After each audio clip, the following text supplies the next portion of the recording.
So Donald Trump has basically been in office for a week now, and it has been a wild week, whether you're on the left or right. A lot of shit has happened, a lot of news has dropped.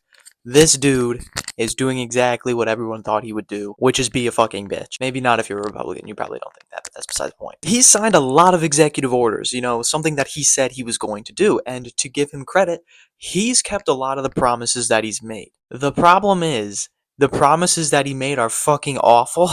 So the purpose of this video is literally to just go through his most important executive order. I'm not gonna go through all of them because there's a lot, dude. I'm not kidding. There is a fucking lot. But we're gonna go through some of the biggest, talk about them, whether you should freak out, whether they're good. They're not good.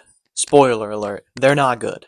So one of the biggest is pulling out of a lot of different international organizations. The World Health Organization, for example, we pulled out of the fucking World Health Organization. I just want you to know how crazy it is we pulled out of the World Health Organization. Context, North fucking Korea is in the World Health Organization. North fucking Korea. And you see people on the right defending this like, oh, we spend so much more money towards the World Health Organization than anyone else. That's because we're rich. If we were to compare countries, we are like the Elon Musk of countries, but the gap is even bigger. There's also the Paris Climate Agreement, which everyone already knew Trump was pulling out of that shit. The climate's cooked, guys. Like, in terms of climate change and the environment, we're cooked. I'm gonna be honest.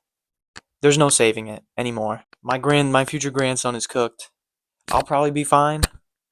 Hopefully. My children's children? Probably not.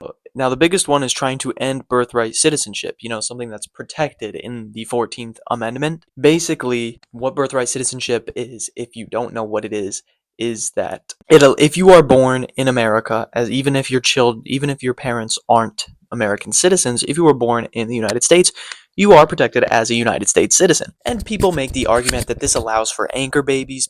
Immigrants who aren't US citizens will have their baby born in America to sort of anchor themselves in America to become citizens. One, if this is the case, who the fuck cares? This is not a problem. Maybe don't make becoming a US citizen the most fucking difficult possible thing imaginable. And two, this rarely happens. And it's not that easy.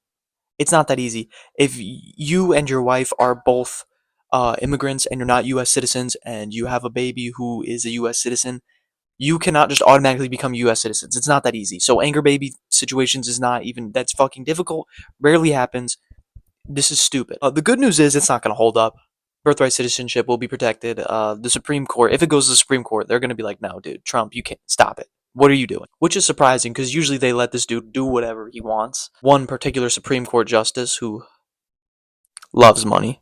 Trump also rescinded an executive order that Lyndon B. Johnson in the 60s signed, which went along with the Civil Rights Act. There's a lot of misinformation on the left specifically coming out about getting rid of this executive order. No, Trump did not make it okay for employers to discriminate against certain hirees. That's not what is happening here. Now, this opens a pathway for that to be possible. Even I think Trump won't end up doing that, but I'm saying there's a possibility that in the future, this could be a thing that happens. Employers could be allowed to discriminate, but they still are not allowed to do that. What this basically does is get rid of affirmative action programs that were encouraged in the past to help diversify the workplace and other places. This is still not fucking good. And in my opinion, the most disgusting executive order was the elimination of sensitive location zones. These sensitive location zones they stop ICE from being able to go into sensitive locations to grab potential illegal immigrants. What this means is, an example of a sensitive location, ICE cannot walk into a public school or any school and rip a 12-year-old children from his fucking classroom coloring and deport him back to Mexico. With Trump's executive order, that is possible. Your little 12-year-old son could just be playing with Legos and he sees his best friend just get fucking deported in front of him in the middle of school. I'm sure that's not going to have long-lasting effects. If I was 7 years old and I made a friend in my class and I just watch ICE come in and fucking take him, and then next thing I know, my mom tells me, oh, he got sent back to Venezuela. I'm gonna be fucking mad, dude. In all seriousness, enough with the jokes. This is fucking disgusting. We are literally turning into a police state. We arguably already were a police state. I'm saying arguably because I don't want to be too controversial because that's not the point of this.